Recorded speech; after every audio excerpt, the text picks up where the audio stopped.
ఇప్పుడు మరి మన మధ్యలో మరి సత్యమూర్తి గారు ఉన్నారు. మరి సోదరుడు ఎట్లు ప్రభుని అంగీకరించినారు, ఎట్లు తన జీవితం మార్చబడిందో, ఎట్లు దేవుని బిడ్డగా చేయబడి మరి దేవుని చేత ఎట్లు నడిపించబడుతున్నారో మరి ఆయన సాక్ష్యాన్ని మనము వింటాం.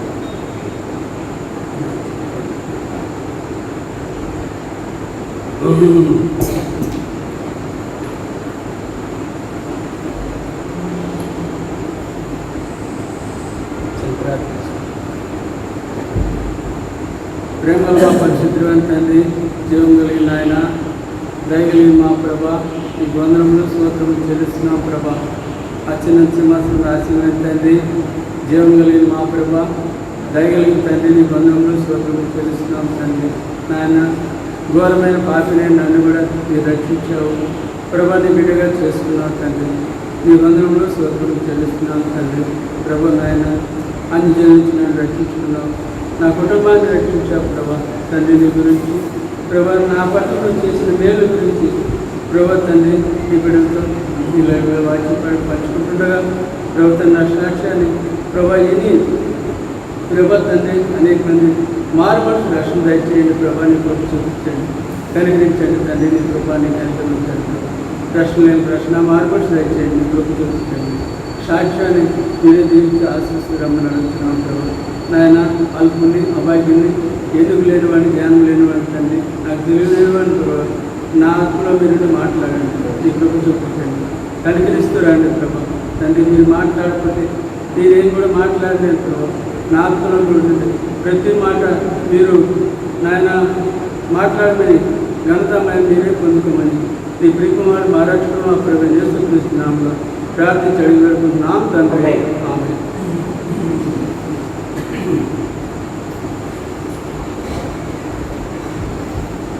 ప్రభు నామం బట్టి మీ అందరూ నా పేరు సత్యమూర్తి. మాది నీట్ ప్లస్ శ్రీకాకుళం జిల్లా రాజం మండలం శ్యాంపురం అనే ఒక ఊరు, పల్లెటూరు మాది. అయితే మేము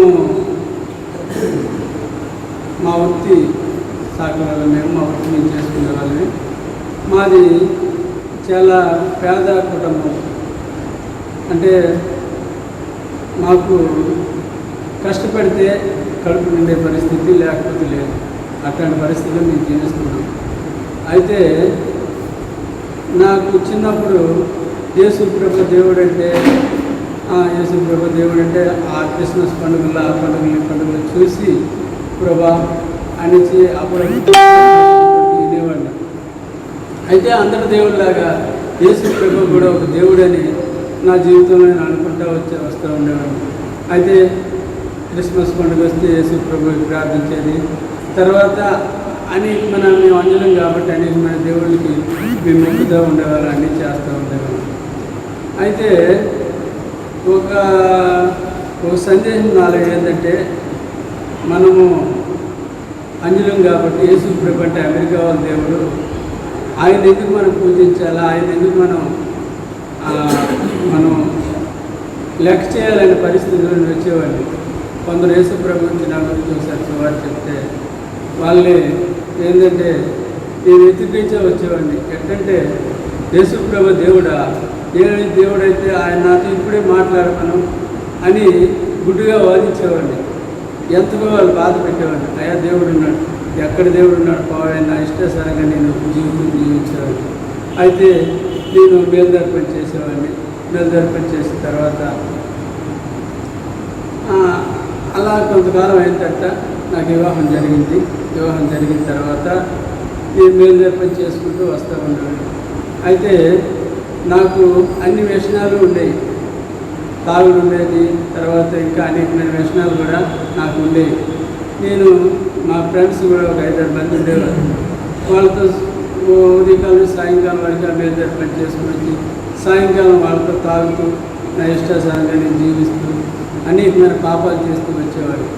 అయితే నా జీవితంలో నెమ్మది శాంతం నాలో లేదు. ఎందుకంటే నా ఇష్టాసారంగా నేను జీవిస్తూ వచ్చేవాడు. అది నాకు పెళ్ళైన తర్వాత తొలి ఒక పాప పుట్టి 7 నెలలు చనిపోయింది. చనిపోయిన తర్వాత మళ్ళీ ఈ మోషే అనే అబ్బాయి, ఇప్పుడున్న అబ్బాయి పుట్టాడు. పుట్టిన తర్వాత ఆ అబ్బాయికి 2.5 సంవత్సరాల్లో 3 సంవత్సరాల్లో ఆయనకి పిట్స్ అనే మాటలు చెప్పనేసి ఆయన వచ్చింది, పిట్స్ వచ్చింది ఆయన చిన్న వయసులోనే వస్తే ఆ జబ్బుకి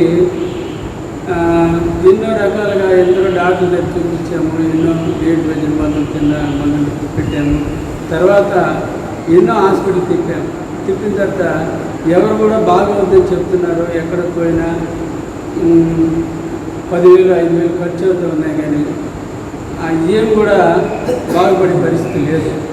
అయితే అప్పుడు ఆ చిన్న బిడ్డని తీసుకుని అమెరికా హాస్పిటల్, అంటే ఇప్పుడు ఇంత స్పెషలిస్ట్ డాక్టర్ అప్పుడు 25-30 సంవత్సరాల క్రితం ఇంత స్పెషలిస్ట్ డాక్టర్లు ఎక్కడ లేరు. అమెరికా హాస్పిటల్ అంటే పెద్ద పేరు. అప్పుడు ఆ డాక్టర్ దగ్గర తీసుకెళ్ళి అమెరికా హాస్పిటల్లో అనేసి పక్కనే ఉంటే దాని దగ్గర తీసుకెళ్ళి అందులో జాయిన్ చేసాము. జాయిన్ చేస్తే వారు అన్ని పరీక్షలు చేసి అయ్యా బిడ్డ అయితే చెప్పలేము, మేము వైద్యం చేస్తాము, రోజుకి 1,500 రూపాయలు అవుతాయి, ఇక్కడ మీరు ఉంచినట్టయితే ఉంచండి అని వాళ్ళు చెప్తూ వచ్చారు. అయితే ఆ పరిస్థితిలో ఏంటంటే సరే మనకు బిడ్డ కావాలా, ఎంత డబ్బైనా ఖర్చు పెడతాం పర్వాలేదని ఖర్చు పెట్టి దగ్గర 30,000 రూపాయలు 40,000 రూపాయలు అక్కడ ఖర్చు పెట్టిన తర్వాత ఆ బిడ్డకి ఏమైందంటే మళ్ళీ బాగున్నట్టే బాగుంది. మళ్ళీ ఇంటికి వచ్చిన తర్వాత మళ్ళీ మామూలుగా ఒక రోజు ఉన్న తర్వాత మళ్ళీ అదే పరిస్థితి మామూలుగా అయ్యేది. అటు జరుగుతూ ఉంటుండగా ఎన్నో హాస్పిటల్ తిప్పాము, బాగలేదు, అయిపోయిన తర్వాత మా అక్క ప్రభుని నమ్ముకుంది. ప్రభుని నమ్ముకున్న తర్వాత ఎట్టుంటే కొందరు చెప్తామా యేసు ప్రభు దేవుడు అని ఆయన నమ్ముకుంది. ఆమె నమ్ముకున్న తర్వాత నేనేంటంటే నాకు మా అక్క యేసు ప్రభు నమ్ముకుందని తెలిసిన తర్వాత మీ అక్క యేసు ప్రభు నమ్ముకుంది అది ఇదని కొందరు చెప్తే నేను ఆలోచించి అక్కని పిలిచి, అక్క మీరు యేసు ప్రభు నమ్ముకున్నారని అడిగాను. అవును బాబు, నేను యేసు ప్రభు నమ్ముకున్నాను. మన దేవుడు ఏంది, యేసు ప్రభు ఏంది, యేసు ప్రభు తక్కువ కులం వాడు, ఆయన అమెరికా దేవుడు, మన దేశం దేవుడు కాదు, మనకి ఎన్నో రకాల దేవుళ్ళు ఉన్నాయి, ఆ దేవుడు మనం నమ్ముకునేది ఏంటని గుడ్డుగా వాదించాం. మన కులదైవం ఏడుకొండల వాడు ఉన్నాడు, అదే అనేక రకాలుగా చెప్పి మనమేంది ఆయన పూజించేది, ఆయన ఎంత దేవుడు అనే రకంగా మాట్లాడి ఆయన బాధ పెట్టారు. మాకేం చెప్పి సమాధానం కూడా చెప్పకుండా గమ్మున అయిపోయింది. నేను ఆడే మాటలకు ఇంకెందుకని గమ్మున అయిపోయిన తర్వాత నేను వచ్చేసాను. వచ్చిన తర్వాత తెలుగే కొంతకాలం జీవిస్తూ ఉండేవాళ్ళని. మా అక్క ఏం చేసిందంటే నేను తాగేసి వచ్చి మా ఇంట్లో అందరినీ పడతానని భయం. ఎందుకంటే మా అక్క అమ్మ యేసు ప్రభు సన్నిధికి తీసుకెళ్దాం, ప్రార్థన చేస్తాడు, దేవుడు అక్కడ దైవ సేవకులు ఉంటారు, ప్రార్థన చేస్తే తగ్గుతుంది అని మాకు చెప్తే అమ్మ మనం తీసుకుపోతాము, కానీ మీ తమ్ముడు వచ్చినట్టయితే నన్ను కొడతాడు, నువ్వు ఎందుకు తీసుకెళ్ళావని వద్దమ్మని చెప్పిందంట. లేదమ్మా, వాడు కొడితే నేను చెప్తా సమాధానం, మీరు రాండి అని కొండపేట పక్కనే ఉంటే ఆ దేవుని సన్నిధికి తీసుకొని పోయిన తర్వాత అక్కడ దైవ సేవకుల నుండి అమ్మ మీ దేవుడు ఏది మంచిది, ఇది మా పరిస్థితి, ఇదని ఈ పరిస్థితి అని చెప్పిన తర్వాత ప్రభు ఆ సేవకులు ఏంటంటే ఆ తల మీద కొబ్బరి నూనె వేసి ప్రార్థన చేశారు. ప్రార్థన చేసిన తర్వాత అక్కడ కొంచెంసేపు ఒక అరగంట సేపు ఉంచండి అని మా భార్య ఏమని చెప్పిందంటే, అయ్యా నేను దగ్గర తీసుకెళ్ళి నా బిడ్డ చచ్చిపోతారని చెప్తున్నాడు, ఇది మా పరిస్థితి అనే పరిస్థితిలో ఉన్నప్పుడు అమ్మ ఏం పర్లేదు నీ బిడ్డకి మళ్ళీ ప్రార్థన చేస్తూ నువ్వు ఇక్కడే ఉండని దైవ సేవకు చెప్పిన తర్వాత అయిన తర్వాత ప్రార్థన చేశారు. ఒక అరగంట సేపు అట్లా పడుకుని లేచిన తర్వాత కనీసం ఆయన 13 రోజులు పెట్టి కనీసం మంచినీళ్ళు కూడా ఆయన నోట్లో దిగల, కనీసం పాలు కూడా తాగలే. అయితే దైవ సేవకులు ప్రార్థన చేసిన తర్వాత అరగంట పడుకుని లేచి అమ్మ నాకు ఆకలి వేస్తుంది, ఏదైనా పెట్టమ్మని అడిగాడు బిడ్డ. అయితే అప్పుడు ఏమీ లేదు పరిస్థితి. ఆ సేవకుల పరిస్థితి కూడా అప్పుడు కొంచెం ఇది ఉంటే అక్కడ కొంచెం గింజన ఉంటే తెచ్చిపెట్టి ఇచ్చిన తర్వాత అది తిన్న తర్వాత అక్కడ మళ్ళీ అమ్మ సేవకుడు ప్రార్థన చేసి పంపించాడు. పంపించాడు. వెళ్ళండమ్మా మీరు ఇంటికి, నేను ఇంటికి వస్తాను, నేను ప్రార్థన చేస్తానని దైవ సేవకు చెప్పుకున్నారు. లేదు లేదయ్య గారు, నేను ఇక్కడే ఉంటాను ఈరోజు దినమంతా, నా బిడ్డ కనీసం 16 రోజులు బట్టి అన్నం తినలేదు, ఈరోజు వచ్చి కొంచెం అమ్మ నాకు ఆకలి వేస్తుందని అడుగున్నాడు అని చెప్పింది. చెప్పిన తర్వాత అయితే ప్రభా అని అమ్మ నీ బిడ్డకి ఏం కాదు, మీరు ప్రార్థన చేస్తే మళ్ళీ ప్రార్థన చేసి సాయంకాలం వరకు అక్కడి నుంచి ఇంటికి పంపించారు. ఇంటికి పంపించిన తర్వాత ఇంటికి వచ్చారు. ఇంటికి వచ్చిన తర్వాత మామూలుగా నేను నైట్ ఏంటంటే మామూలుగా మేల్దారి పని చేసుకుని పోయి ఇంటికి తాగిపోతారు. తాగిపోయి అప్పుడు నా ఇష్టాసరికి జీవిస్తూ వచ్చేవాడిని, తాగిపోతూ ఉండేవాడిని. వచ్చిన తర్వాత 11:30 ఇంటికి పోయాను. మా భార్యను లేపి పోయి వెళ్ళిన తర్వాత అన్నం తింటావా అని అడిగింది. అన్నం సరేలేమా అని తిన్న తర్వాత బిడ్డడు మంచం మీద పడుకొని మా అబ్బాయి ఆడుతూ ఉన్నాడు. చూసి ఏందమ్మా ఏంది, ఆయన కనీసం మంచినీళ్ళు కూడా నోటికి పోసి పాలు పోసి దిగలేదు కదా, ఏంది ఎట్లా జరిగింది, ఏంది ఎవరైనా వచ్చారా లేదా హాస్పిటల్ తీసుకెళ్ళారా అనేసి నేను అడిగాను. లేదా ఇటు జరిగింది, మీ అక్క ప్రభు సన్నిధి తీసుకుని పోయింది, అక్కడ దైవసేవకులు ప్రార్థన చేశాడు, దేవుడు స్వస్థపరిచాడు, బాగుంది అని చెప్పింది. చెప్తే ఆ రాత్రి నుంచి నాకు అదొక మనస్తాపం ఒకలాగా నా మనసులో అదొక రకంగా అయిపోయింది అనమాట. అయ్యో నేను యేసు ప్రభుని అవమానపరిచానే, నా నోటితో ఒకప్పుడు తిట్టానే, నేను ఎంతో ఆయన బాధ పెట్టానే అనేసి నాకు మనసులో చాలా బాధ కలిగి ఆ రాత్రి అంతా నాకు నిద్ర పట్టక ఆలోచిస్తా అక్కడ నేను ఆయన పట్ల చేసిన తప్పులన్నీ నేను జ్ఞాపకం చేసుకుంటూ వస్తున్న తర్వాత అది అయిపోయింది. ఉదయం లేచి మళ్ళీ అదర్శకులు తీసుకెళ్ళి మళ్ళీ ప్రార్థన చేయించి తీసుకుని వచ్చిన తర్వాత అమ్మ మీ బిడ్డకి ఏం కాదు, ప్రభు ఉన్నాడు, ఆయన స్వస్థపరుస్తాడు, మీరు యేసు ప్రభుని నమ్ముకోండి, మీరు నమ్ముకుంటే ఆయన ప్రభు ఆయన నమ్మదగిన వాడు, అంతేకాదు మీరు రాజ్యం విడిస్తే ఆయన రాజ్యంలో ఉంటారని సేవకురాలు చెప్పున్నారు దైవజనులు. చెప్పిన తర్వాత సరే అయ్యా మేము కొన్ని మొక్కున్నాము, అంటే తిరుపతి వెళ్ళి వస్తాము, తర్వాత బిడ్డకు బాగుంటే అనేకమైన మొక్కులన్నీ మేము మొక్కున్నాము, అవన్నీ తీర్చేసి ఒక 20 రోజుల్లో బాప్తీసం తీసుకుంటామని ఆ దైవ సేవకుడితో నేను చెప్పుకున్నాను. చెప్పిన తర్వాత అయ్యా ఏం చేయవు, అవన్నీ ఏం కాదు, మేము ప్రార్థన చేస్తాం అది ఇదని ఆ దైవ సేవకు చెప్తున్నారు. అంటే మా నమ్మకం మీద మేము చేసి తిరుపతి వెళ్ళి అన్నీ చేసుకుని తీర్చుకొని వచ్చి 3వ రోజునే వచ్చి మందిరంలోకి వచ్చి బాప్తీసం తీసుకున్నాం. బాప్తీసం తీసుకొని మా భార్య, నేను, మా అమ్మ, అందరం బాప్తీసం తీసుకున్న తర్వాత కొన్నాళ్ళు యేసు ప్రభు అంటే నాకేం తెలియదు, దేవుడు అంటే తెలియదు, వాక్యం అంటే ఏం తెలియదు. అది బాప్తీసం తీసుకున్నా. అయితే మనకు రక్షణ లేకుండా బాప్తీసం తీసుకోకూడదని తర్వాత నాకు తెలిసింది.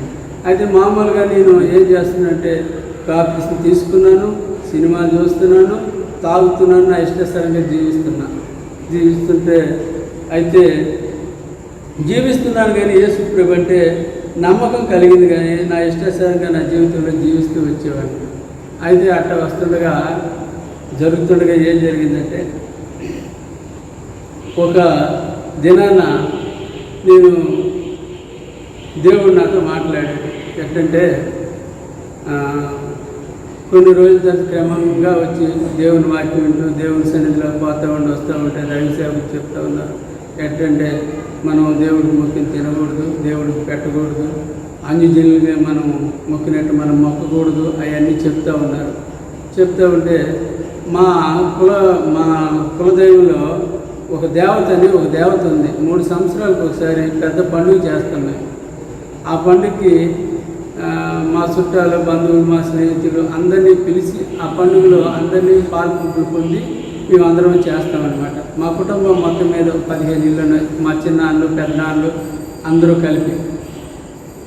అయితే ఆ పండుగకి నాకు నీ వాటా 15,000 అవుద్ది, మీరు పెట్టమని చెప్పారు. చెప్పిన తర్వాత నా దగ్గర డబ్బులు లేవా, నేను పెట్టలేను, నా పరిస్థితి మీకు తెలుసు కదా అని చెప్పాను. ఎందుకంటే నాకు దానికి పెట్టడానికి ఇష్టంలే.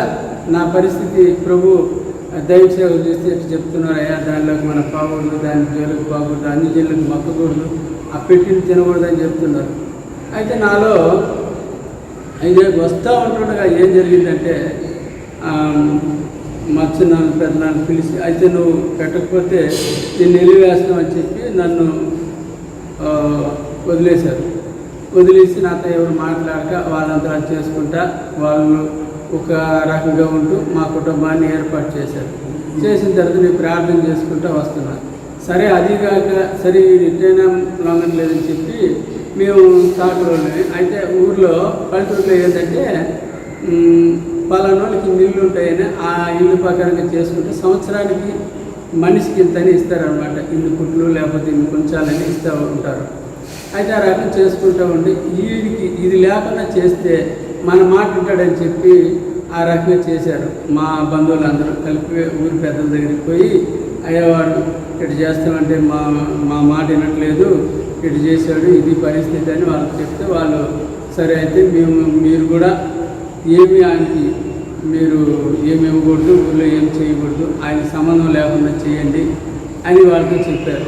చెప్పిన తర్వాత వాళ్ళందరూ నన్ను పిలిపించి ఏం చెప్పారంటే, అయ్యా ఏమి వాళ్ళ మాట వినాలి కదా, నువ్వు వాళ్ళు పెట్టినప్పుడు వాళ్ళతో సహా పండుగ జరిపించాలి కదా అని చెప్తూ వచ్చారు. చెప్తూ వచ్చిన తర్వాత, అయ్యా నేను పెట్టను, నాకు వద్దు, నేను ఎందుకంటే యేసు ప్రభు నమ్ముకుని ఉన్నాను, నాకు అనవసరం, నాకు అవన్నీ వద్దని చెప్పారు. చెప్తే వాళ్ళందరూ నన్ను ఊరందరూ కూడా నన్ను పిలివేసినట్టు మా కుటుంబాన్ని చేస్తూ వచ్చారు. అయితే మా పరిస్థితి అది చేస్తే తినే పరిస్థితి లేకపోతే లేదు, ఆ పరిస్థితిలో మేము ఉన్నామంట. అది కష్టపడి ఆ బట్టలు ఉతుక్కుంటా వచ్చిన డబ్బులతో మేము మా జీవనోపాధి జీవించుకునేవాళ్ళు, కష్టపడుతూ ఆట చేసేవాళ్ళం అన్నమాట. అది చేస్తూ ఉంటే వాళ్ళు చేస్తే మాకు బాధ అనిపించింది. మేము ఎట్ట బతకాలా, ఏంది ప్రభా మా పరిస్థితి ఏందని మేము అనుకున్నాం. ఒకసారి ఐజీ గారని ఒకసారి పాలకొండలో ఆయన పెద్ద ఆఫీసర్ ఐజీ గారని ఆయన వచ్చి ఉన్నాడు. ఆయన వచ్చుంటే ఆయన ఒకసారి రాజధానిలో మీటింగ్ పెట్టున్నారు. ఆయన మీటింగ్ పెట్టిన తర్వాత మీటింగ్ మేము అందరం వెళ్ళాము. ఆయన గొప్ప సాక్ష్యం చెప్పాడు, నేను ఎంతో పేదశిశు నుంచి వచ్చాను, దేవుడు నన్ను ఈ ఉద్యోగంలో ఉన్నారంటే ఇది దేవుడి గొప్పని సాక్ష్యం మేము ఆలోచించాము, ఆ వాక్యం కూడా విన్నాము. అయితే మా పరిస్థితి చూసి ఆయన దగ్గరికి పోయాం. ఆయన డిఎస్పి ఆయన దగ్గరికి పోయిన తర్వాత, సార్ మా ఊర్లో మమ్మల్ని ఇట్లా బాధ పెడుతున్నారు, మా పరిస్థితి సార్ ఇది సార్, మీ దేవుడిని నమ్ముకున్నామని ఇట్లా చేస్తున్నారు సార్ అని నేను చెప్పాడు. చెప్పిన తర్వాత ఆయన పిలిచి, సరే అయితే సరే నేను మాట్లాడతా, వాళ్ళు ఏమైనా కొట్టినా తిట్టినా లేకపోతే మిమ్మల్ని ఏమన్నా నేను దాని సరే తీసుకుంటాను, కానీ వాళ్ళు మీకు గుడ్డలేము, మీకు మాకు సంబంధం లేదంటే అది వాళ్ళ ఇష్టం, మనమేమో వాళ్ళు చేయలేమని ఆయన చెప్పాడు. చెప్పిన తర్వాత మీకు ఏదైనా ఇంకో సాయమైనా కావాలని మిమ్మల్ని కుట్టారా తిట్టారా లేకపోతే మిమ్మల్ని ఏదైనా చేస్తే మీకు ఏదైనా నేను చేస్తాను చెప్పండి అని చెప్పాడు. అదేం లేదు సార్, మమ్మల్ని ఏం వాళ్ళు అనలేదు, కాకపోతే ఇబ్బంది పెడుతున్నారు సార్ అని చెప్పాం. అది మనం దానికి ఏం చేయలేము, ప్రభువుకి ప్రార్థన చేస్తాము, ప్రభువు తగిన మార్గం మీకు చూపిస్తాడని చెప్పి ఆయన ప్రార్థన చేసి మమ్మల్ని అక్కడి నుంచి పంపించాడు. పంపించిన తర్వాత మా ఊరు వచ్చిన తర్వాత మేము అలా చేస్తూ ఉన్న తర్వాత, ప్రభా మా పరిస్థితి ఇది ప్రభా నీకు ప్రార్థన చేసుకుంటా వస్తున్నా. వచ్చిన తర్వాత కొన్ని దినములు అయిన తర్వాత ప్రభు నాతో మాట్లాడుతూ వచ్చాడు. ఏంటంటే మా అక్క నెల్లూరుకి పని చేసుకోవడానికని వచ్చింది. ఇక్కడికి వచ్చిన తర్వాత మా అక్క కొన్నాళ్ళు నెల్లూరులో 1.5 సంవత్సరం ఏడుంది. ఉన్న తర్వాత నన్ను ఒకసారి 2 సార్లు నాయన నువ్వు కూడా నాతో రా అని చెప్పింది. ఎందుకులే అమ్మా, నేను ఊళ్ళో ఉంటాను, సర్లే అని రానని చెప్పాను. అయితే ప్రభా నా పరిస్థితి ఏంది ప్రభా, ఊళ్ళో పరిస్థితి ఎట్టుంది, ఈ అన్ని జన్లు బట్టి జీవించాలా, దానికి తోడు మేము ఏదంటే సాకులం కాబట్టి మా వృత్తి మేము చేస్తున్నాడు. పల్లెటూరులో ఉన్న పరిస్థితి ఏంటంటే ఎవరైనా చనిపోయినా వాళ్ళు తీసుకెళ్ళి దానం చేసినప్పుడు వాళ్ళు మేమే దానం చేయాలి. ఎట్టంటే వాళ్ళు అక్కడ కట్టెలు పెట్టి కాలుస్తారు, అంజన్లు కదా, వాళ్ళు మట్టిలో పెట్టి పోర్చరాలి, వాళ్ళు ఏంటంటే కర్రలు పెట్టి కాలుస్తారు. వాళ్ళు అటు చేస్తే మేము అది చేయాలా, అది మా వృత్తి అనమాట, అది మేము తప్పనిసరిగా చేయాలి. అది ప్రభు ప్రార్థన చేస్తూ వస్తున్నాం. ప్రభా ఇది నా పరిస్థితి, ఇక్కడ చూస్తే అంజలి మట్టి ఇది చేసినందువల్ల అంజలి మట్టి నేను అన్ని పనులు చేయవలసి వస్తుంది ప్రభా. ఈ నామాన్ని బట్టి ప్రభా ఇటుంది నా పరిస్థితి అని ప్రభు ప్రార్థన చేసుకుంటూ వస్తుంటే ప్రభు మాట్లాడి, సరే నువ్వు నెల్లూరు పట్టణంకి నేను నడిపిస్తాను పొమ్మని రకంగా దేవుడు నాతో మాట్లాడుతూ వచ్చాడు. అయితే నేను నా భార్య పిల్లలు తీసుకొని నెల్లూరు పట్టణం వచ్చాను. ఏమీ నాకు కొన్ని పాత్రలు తీసుకొని ఒక 2,000 రూపాయలు అంతే, అంతకు తప్పించి నా దగ్గర ఏమీ లేదు. అప్పుడు నా పరిస్థితి చూస్తే చాలా ఇబ్బంది పరిస్థితిలో ఉన్నానన్నమాట. నెల్లూరు పట్టణం దేవుడు నడిపించాడు. నడిపించిన తర్వాత నేనుండే బాడుకింట్లో ఫస్ట్ వేరే ఇంట్లో నెలకి 700 రూపాయలు బాడుక ఒక ఇంట్లో ఉన్నా. తర్వాత అట్టటి దేవుడు పని చేసుకుంటూ బతుకుతూ అన్నీ చేస్తూ ఉన్నా. చేస్తూ ఉన్న తర్వాత కొన్నాళ్ళకి మా ఊర్లో మాకు పురుళ్ళు ఉండేది. ఆ పురుళ్ళు ఏం చేశారంటే ఒకరు వాడికి పెళ్లి చేయలేదని చెప్పి మా ఊళ్ళో మా పెద్ద ఆ అబ్బాయి ఏం చేసిందంటే ఆ ఇంటికి రాత్రి పోయి ఆ నుప్పు పెట్టి తగలబెట్టేశాడు. ఇంట్లో ఉన్న సామాన్లు అన్నీ మొత్తం కాలిపోయినాయి. కాలిపోతే మాతో పాటు ఆ వరుస ఇళ్ళన్నీ 10 ఇళ్ళు మొత్తం అందరికీ కాలిపోయినాయి. ఫోన్ చేసి అయ్యా మీ ఇల్లు ఇట్లా ఇది జరిగింది, 10 ఇళ్ళు కాలిపోయి చెప్పారు. చెప్పిన తర్వాత మేము ఇక్కడి నుంచి పోయిన తర్వాత ఎమ్మెల్యే కలెక్టర్ వాళ్ళందరూ వచ్చి చూశారు. చూసిన తర్వాత వాళ్ళు ఇంటికి శాంక్షన్ చేశారు. చేసిన తర్వాత లోన్ కూడా ఇప్పించారు. అయితే అక్కడ ఇల్లు కట్టారు. ఇల్లు కట్టిన తర్వాత కట్టాము. వచ్చాము నెల్లూరు పట్టణంలో ఇదే శాలే మందిరంలో మేము పరిచయం చేస్తూ వచ్చాము. అయితే అప్పుడు మేము మందిరంలో దాదాపు 25 సంవత్సరాల బట్టి శాలే మందిరికి వస్తూ ఉన్నాం. అయితే ఇక్కడ దైవసేవకులు కూడా వచ్చి మమ్మల్ని ఎంతగా ఆదరించి మమ్మల్ని కనపరిచయ్యా ఇక్కడ మన షావాసం ఉంది, ఇక్కడ రండి అని చెప్పిన తర్వాత ఇక్కడ మందిరికి వచ్చాము. మందిరికి వచ్చిన తర్వాత సేవ చేసుకుంటా ఈ పని చేసుకుంటా దేవుడు మమ్మల్ని ఆశీర్వదిస్తూ వచ్చాడు. అయితే కొంతకాలం అయిన తర్వాత ఏమైందంటే నేను నెల్లూరు పట్టణంలో భుజబీజి నెల్లూరు అని ఆ మెట్ట పైన అప్పుడు పురీలు వచ్చిన్నారు. ఆ ఇల్లు కొనాలని అక్కడికి మా ఊరికి పోయా డబ్బులకని మా ఊర్లోకి పోయి మా ఊరితో కొందరితో మాట్లాడి 10,000 తీస్తే స్థలం ఒక 10,000కి వస్తుందని చెప్పి అక్కడ పోయి డబ్బులు తీసుకుని మళ్ళీ రావాలని మా ఊరి నుంచి మళ్ళీ మాట్లాడి మళ్ళీ తిరగ ప్రయాణమే మా అత్తరింటికి పోతున్నా. మా ఊరు చివరకు రాగానే నాకు విపరీతమైన గుండె నొప్పి, గ్యాసు మామూలుగా అంతా విపరీతంగా అయిపోయింది అనమాట. నేను చనిపోయే పరిస్థితిలో ఉన్నాను. చనిపోయే పరిస్థితిలో ఉన్నప్పుడు మా వాళ్ళు ఏం చేశారంటే అందరూ నన్ను చూసి ఒక ఆటో బుక్ చేసుకుని రాధా హాస్పిటల్లో జాయిన్ చేస్తే డాక్టర్ ఏం చెప్పారంటే ఇమీడియట్గా వైజాగ్ కేజీఎస్ తీసుకెళ్ళండి, ఇక్కడ నయం అవ్వదు అని చెప్పారు. చెప్పిన తర్వాత నేను చాలా పరిస్థితి అసలు వ్యాక్సిన్ మీద ఉండాలి, అర్జెంటుగా బాగలేదు పరిస్థితి ఎట్టుందని చెప్పిన తర్వాత నేను మామూలుగా అని తర్వాత డాక్టర్ చెప్పిన తర్వాత మామూలుగా అప్పుడు నేను చెప్పా, అమ్మ దైవ సేవకులు ఉంటారు, ముందు మందిరంకి పోతాం, మందిరంలో ప్రార్థన చేస్తాం, దైవ సేవకులు చెప్తారు, అప్పుడు తర్వాత వెళ్ళిపోదాం హాస్పిటల్కి అని చెప్పి ఒక ఆటో పట్టించుకొని మందిరంలోకి పోయా. అయితే అప్పుడు ఉదయకాలం శుక్రవారం వేస్తారు ఏదో ఉపవాస ప్రార్థన ఏదో జరుగుతుంది. వెళ్ళిన తర్వాత వెంటనే దైవ సేవకులు చూసి ప్రార్థన చేశారు. చేస్తే నా మనసులో కూడా నేను చేసుకున్నాను, ప్రభా తండ్రి నేను అబ్బాయిని నేను లక్షలు పెట్టుకోవాలంటే అందరూ గుండె నొప్పి అంటున్నారు, 1,000 లక్షలు పెట్టుకునే స్థితి నాకు లేదు, నా పరిస్థితి నీకు తెలుసు ప్రభా అని నేను ప్రార్థన చేస్తూ వచ్చినప్పుడు ప్రభు నా వరాలకి ఇచ్చి అక్కడే నన్ను స్వస్థపరుస్తూ వచ్చాడు. ఎట్లంటే ప్రభా నా పరిస్థితి నా బిడ్డ చూస్తే చిన్నవాడు అనేసి నేను ప్రార్థన చేసుకుంటూ వస్తుండగా దేవుడు నన్ను క్షమాపణ అక్కడే నా గుండెని సరిచేసి వైజాగ్ హాస్పిటల్లో జాయిన్ అయ్యాను. జాయిన్ అయిన తర్వాత అక్కడ 10 రోజులు వైద్యం చేస్తే మళ్ళీ నెల్లూరు పట్టణంకి వచ్చాను. దేవుడు బాగు చేసిన తర్వాత ఏమైందంటే నెల్లూరు పట్టణంకి వచ్చిన తర్వాత 16 సంవత్సరాలు నేను ఈ నెల్లూరుకి వచ్చిన తర్వాత అప్పుడు పని చేసుకుంటా, మందిరంలో సేవ చేస్తే ఇక్కడ సాపులు వేసుకుంటా, పరిచయం చేసుకుంటా, సువార్త చేసుకుంటా. రాత్రి ఒక రోజు అయితే 12 వరకు కూడా మందిరంలో సాపులు వేసి నేను, శివయ్య అన్న, తర్వాత ఇంకొక మార్క్ అనే అబ్బాయి మేమందరం పరిచర్యలు చేసేవాళ్ళం.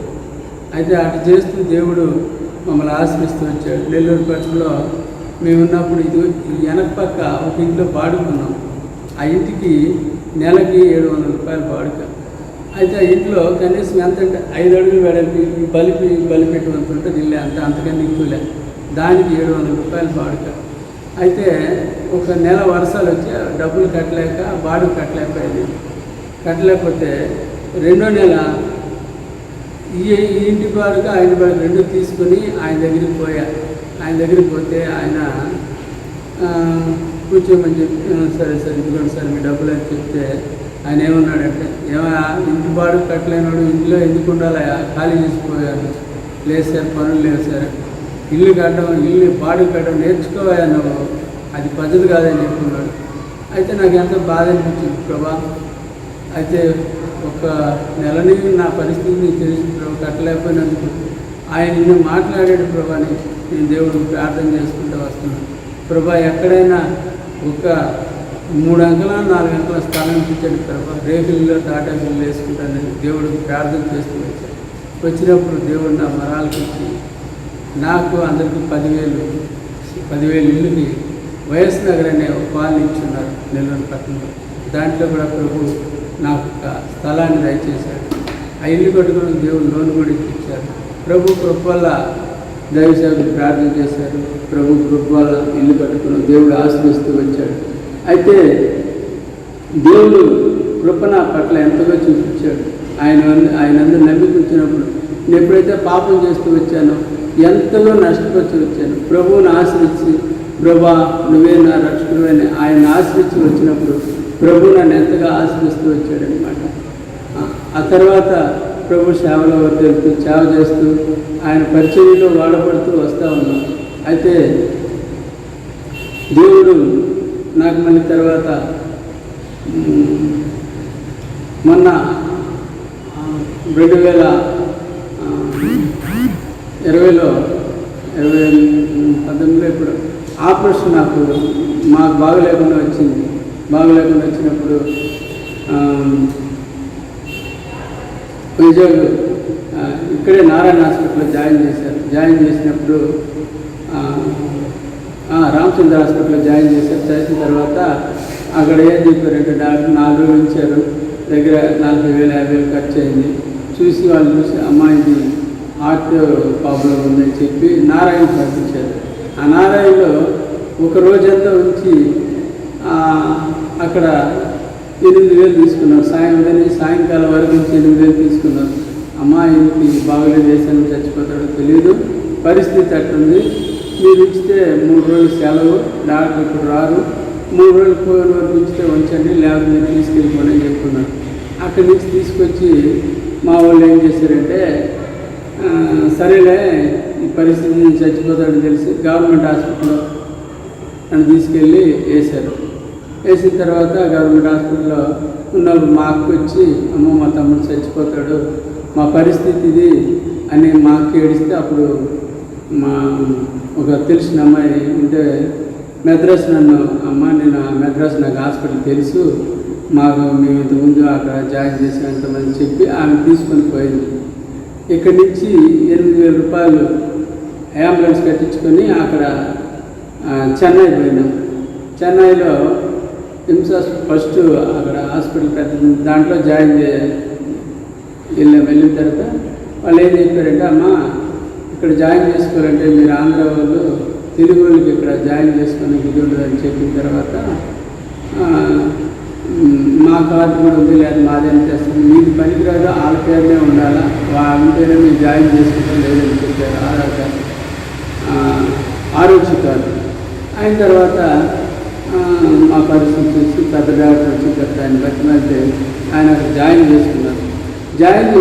కానీ వాళ్ళు మందులు ఇస్తున్నారు, నాకు భోజనం పెడుతున్నారు, అన్నీ చేస్తున్నారు, కానీ పలాని రోగం నాకు చెప్పట్లేదు, వాళ్ళు ఏం చేయట్లే.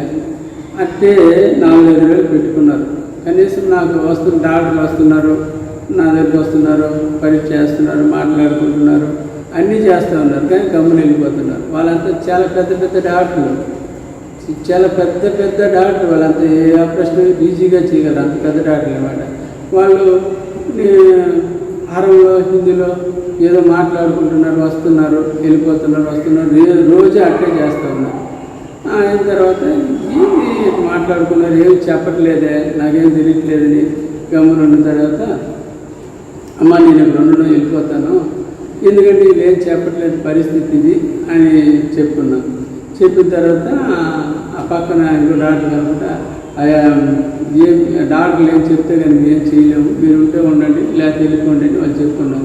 చెప్తే కనీసం అయితే నువ్వు ఇక్కడి నుంచి వెళ్తే ట్రైన్లో కానీ ఎక్కడికైనా వెళ్ళి చచ్చిపోయి అది ఆక్సిజన్ లేకపోతే నువ్వు చనిపోతావని చెప్పుకున్నారు.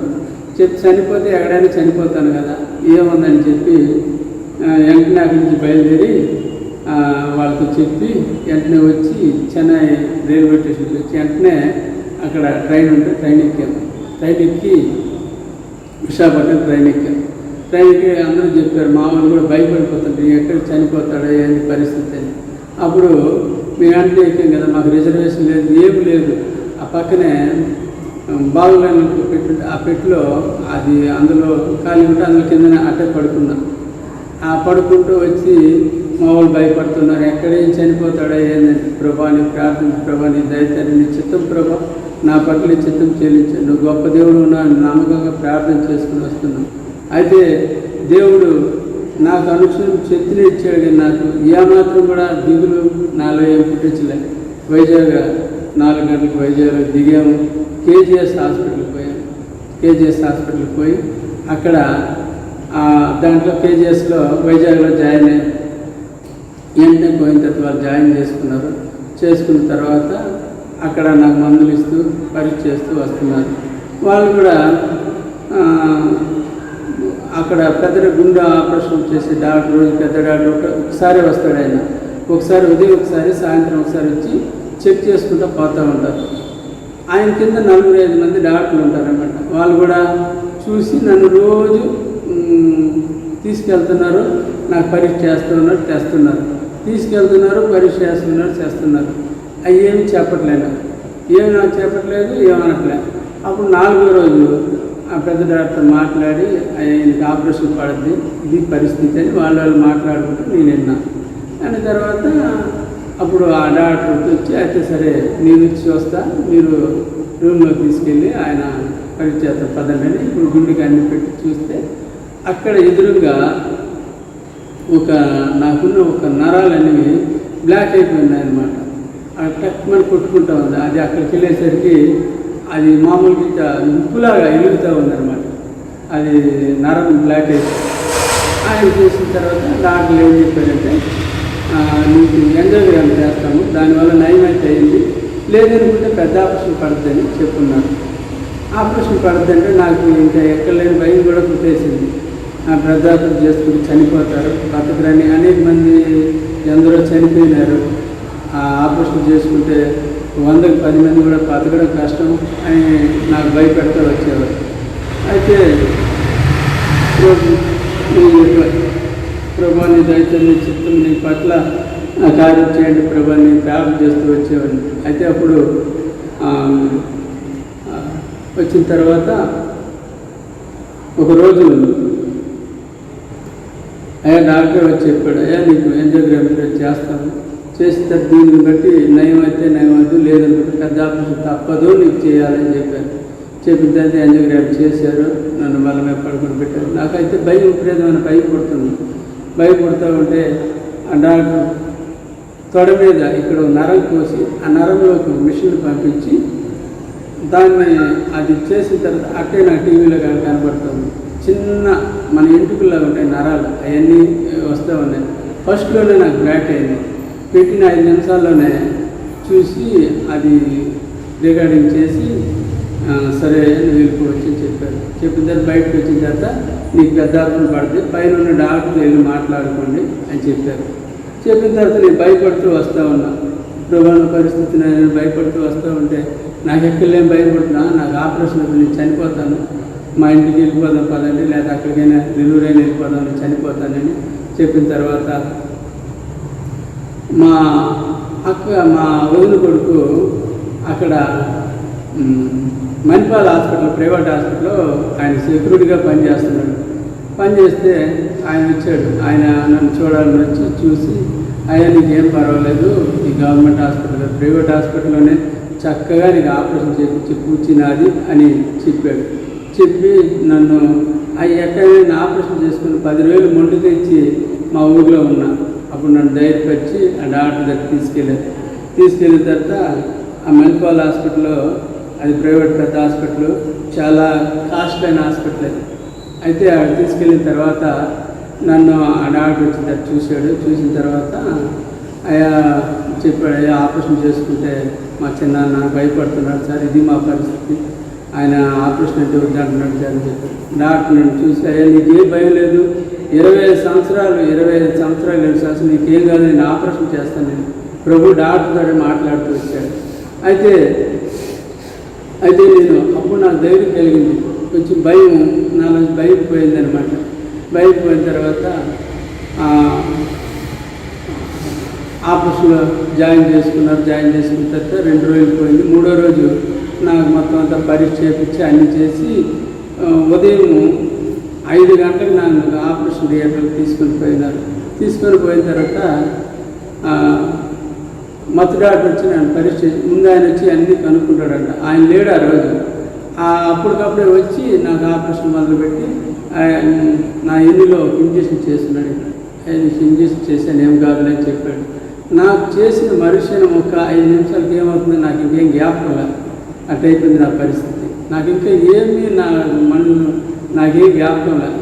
అయితే నాకు పగలు 8 టైంలో నేను చచ్చిపోతానని చెప్పారంట డాక్టర్. అయ్యా పరిస్థితి చూస్తే ఏం బాగలేదు, ఆయన చనిపోతాడని చెప్పారంట. అప్పుడు పెట్టి మళ్ళీ అన్ని మార్చి అన్నీ చేసిన తర్వాత ప్రభువే నన్ను కాపాడి నన్ను రక్షిస్తూ వచ్చాడు. అయితే ఇంతవరకు ఆపరేషన్లో సాయం చేశాడు, నెల్లూరు పట్ల నడిపించాడు. ప్రభు ఆయన సేవలు బలపరుస్తూ ఓడుకుంటూ వస్తున్నాడు. అయితే ప్రభు నామాన్ని బట్టి నా ప్రభు ఎన్నో మేలు నా పట్ల చేస్తూ వచ్చాడు. అయితే నా కుటుంబాన్ని నన్ను ఆశ్రయించాడు. అయితే ఎంతగా ప్రభు నన్ను ఆశ్రయిస్తూ వచ్చాడు. ఆయన నమ్ముకున్నందువల్ల, ఆయనని విశ్వాసం ఇచ్చినందువల్ల ప్రభు నాకు ఎన్నో మేలు చేస్తూ వచ్చాడు. నేను ఎప్పుడైతే ఆయన గురించి తెలుసుకున్నానో, ఎప్పుడైతే నేను ఐడియా చూసి జీవించానో ఎంత నష్టపోయినా నా జీవితం, ఎప్పుడైతే ఆయన నొప్పుకొని ప్రభువుని ఆరాధిస్తూ వచ్చానో, ప్రభు నా పట్ల ఎన్నో మేలు చేస్తూ వచ్చాడు, నా కుటుంబం పట్ల, నా పట్ల. అంతేకాదు నా కుటుంబాన్ని కూడా రక్షించాడు, నా బిడ్డను కూడా కాపాడాడు.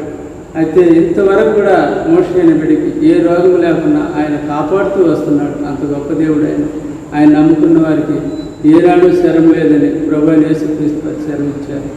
అయితే నా పట్ల, నా కుటుంబం పట్ల ఎన్నో మేలు చేస్తూ వచ్చాడు ప్రభు. అయితే నా కుటుంబాల గురించి, నా గురించి మీ అందరూ ప్రార్థన చేయండి.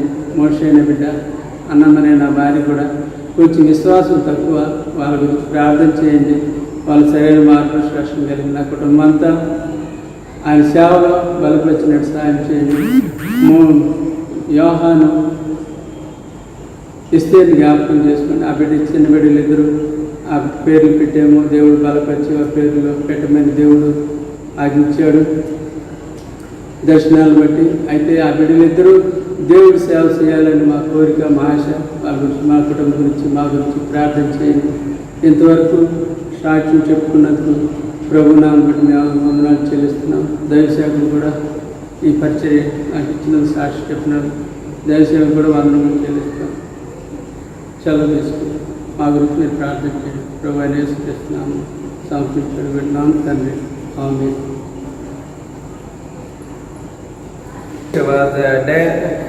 Dionysius and Areopagite and a woman named Damaris and other with them. Shall we pray? Gracious Father, కృప కలిగిన తండ్రి, Thank you for the time you have given to us to come in thy presence. మేము సన్నిధిలోకి వచ్చినట్లుగా మీరు ఇచ్చిన సమయం దేవుడు ఉన్నారు. Thank you for dear brother who could able to share his testimony. ప్రభా మా ప్రియ సహోదరుడు సాక్ష్యం పంచుకుంటూ మీ సహాయం How a చేస్తున్నారు. hard-hearted man who never believed that there is to be the living God, how you have changed him. They praise thee and thank thee and worship thee for that. ప్రభా ఎటువంటి కఠిన హృదయం కలిగిన మానవుని ప్రభా మీరు మిమ్మల్ని మీ అందరూ విశ్వసించిన మానవుని ఏ రీతిగా మీరు మారుస్తూ వచ్చినారో దాన్ని బట్టి ఉన్నారు. We thank thee for you have saved such a man who mocked thee and blasphemed thee. ప్రభా మిమ్మల్ని దూషించి మిమ్మల్ని అపహసించిన మనుషుని మీరు మారుస్తూ వచ్చినారు. Oh, you have did good unto him. ప్రభా మీరు ఆయన ఉపకారం చేస్తూ You వచ్చారు. have saved his child.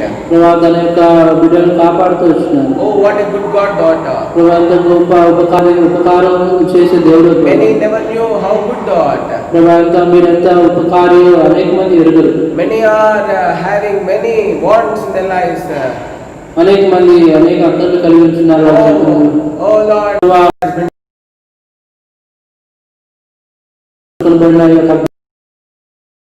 thine servant. ప్రభా మీరు దాసుని దీవించము. Oh, bless him and strengthen him in spiritual life and use him mightily in the days to come. ప్రభా ఆయన ఆస్వాదించి ఆయన ఆత్మీయ జీవితంలో మీరే తనకు సహాయం చేసి బలపరచమని నాడు దినంలో మీకు Make పాల్గొని him a సహాయం చేయండి. profitable vessel unto thine and glorious, bring a one who brings glory unto thy name. ప్రభా మీ నామం మహిమ తెచ్చే విధంగా మీకు మీ నామం ప్రయోజకరమైన జీవితం జీవించే పాత్రగా తను చేయమని పెట్టుకుంటున్నాను. And also we thank thee for the word that you have brought before us. ప్రభా మాలో తీసుకున్న లేఖన భాగం Bless the scriptures, living scriptures that can speak to any person on this earth whosoever heareth. ఈ యొక్క సజీవమైన జీవ వాక్యమును ప్రభా మీరు జీవించి మా ఇక్కడ జీవిస్తున్న ప్రతి ఒక్కరు మీ వాక్యం విన్న ప్రతి ఒక్కరు జీవించినట్టు సాయం చేయండి. O Lord, hide both of thine servants and help in the translation and give us the heavenly message. ప్రభా ఈ దాసుని ఆగసులు మరుపరిచి ప్రభా తర్జుమాలో సహాయం చేయండి. మీ యొక్క పరలోక వర్తమానం దయచేయండి. Make thine Holy Ghost minister thy word. ప్రభా మీ పరిశుద్ధాత్మను ప్రభా మా ముందు పరిచయం With చేయడానికి సహాయం thanks చేయండి. we pray in the gracious name of coveting thine help, and we pray in the gracious name of our Lord and Savior Jesus Christ. Amen. మీ సహాయాన్ని కోరుకుంటూ మా ప్రభు రక్షకుడు యేసుక్రీస్తు పరిశుద్ధమైన నామములో కృపగల నామములో ప్రార్థిస్తున్నాం తండ్రి. ఆమేన్. So we see that